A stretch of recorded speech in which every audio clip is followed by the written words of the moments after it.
আসসালামু আলাইকুম। শাহিদা কিচেনে সবাইকে স্বাগতম নতুন আরও একটি রেসিপি দেখার জন্য। আজকের রেসিপিটা হচ্ছে বিরিয়ানি। তা যদি হয় কোয়েলের ডিম দিয়ে তাহলে তো কথাই নেই, তাই না? কোয়েল পাখির ডিম এমনিতেই বাচ্চারা অনেক পছন্দ করে, আর সেই কোয়েলের ডিম দিয়ে যদি বিরিয়ানি রান্না করা হয় তাহলে এই বিরিয়ানিটা কিন্তু মাংসের থেকেও কোনো অংশে কম না। এই বিরিয়ানিটা খেতে কিন্তু ভীষণ মজা। বাসায় একবার হলো ট্রাই করে দেখবেন, তাহলেই বুঝতে পারবেন যে এই বিরিয়ানিটা কতটা মজার। যারা এখনও আমার চ্যানেলটি সাবস্ক্রাইব করেনি তারা অবশ্যই আমার চ্যানেলটি সাবস্ক্রাইব করবেন। পাশে থাকা বেল বাটনটি ক্লিক করে রাখবেন পরবর্তী ভিডিও নোটিফিকেশন সবার আগে পাওয়ার জন্য। তাহলে কথা না বাড়িয়ে চলে যাচ্ছি মূল রেসিপিতে।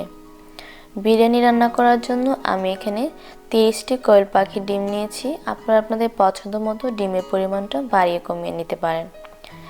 তারপর আমি এই ডিমগুলোকে পর্যাপ্ত পরিমাণ পানি দিয়ে সিদ্ধ করে নিচ্ছি।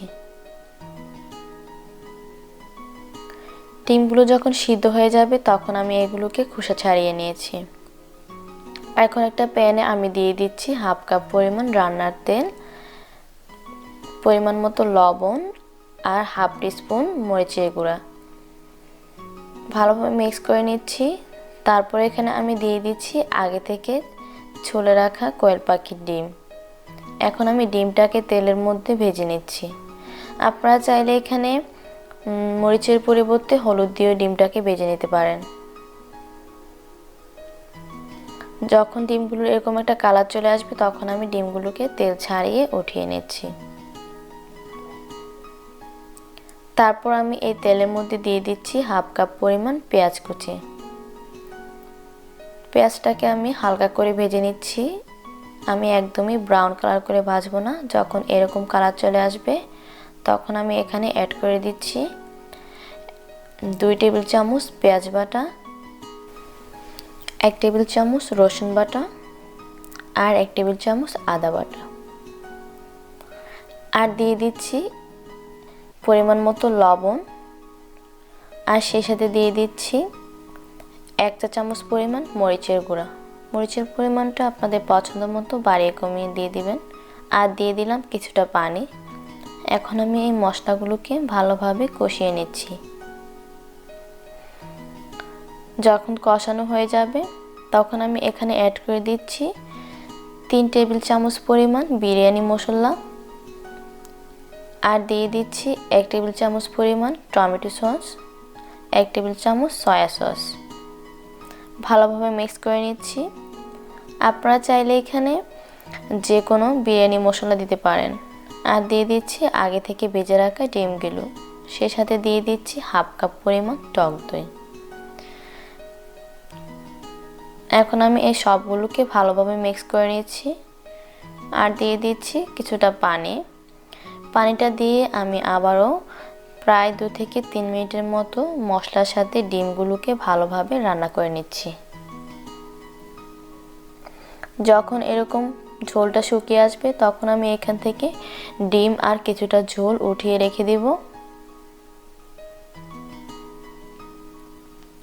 তারপর আমি এখানে দিয়ে দিচ্ছি আগে থেকে ধুয়ে রাখা মেজারমেন্ট কাপে 3 কাপ পরিমাণ পোলাওর চাল। এখন আমি মশলার সাথে ভালোভাবে চালটাকে কষিয়ে নেব।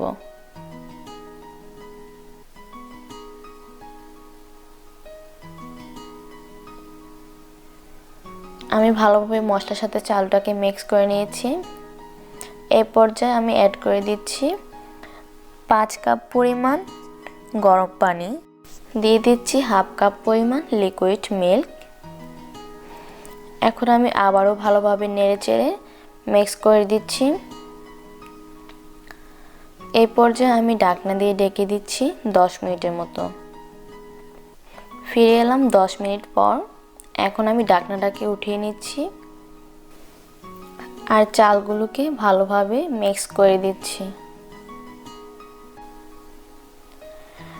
চালটা যখন ভালোভাবে মিক্স করা হয়ে যাবে তখন আমি দিয়ে দিচ্ছি আগে থেকে উঠিয়ে রাখা ডিম আর মশলাগুলো।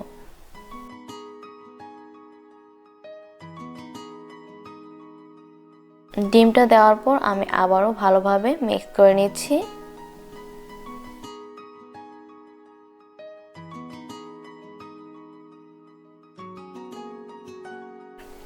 যখন মিক্স করা হয়ে যাবে তখন আমি এখানে দিয়ে দিয়েছি 5টির মতো কাঁচামরিচ। কাঁচামরিচটা দিলে খুব সুন্দর একটা ফ্লেভার আসে। তারপর আমি আবারও ভালোভাবে মিক্স করে দিয়েছি। এই পর্যায়ে আমি ঢাকনা দিয়ে ঢেকে দিচ্ছি 5 মিনিটের মতো। তবে এখন চুলার আঁচটা একদমই লো আঁচে রাখতে হবে। ফিরে এলাম 5 মিনিট পর। এখন আমি আবারও উল্টে পাল্টে সবগুলো বিরিয়ানি মিক্স করে দিচ্ছি।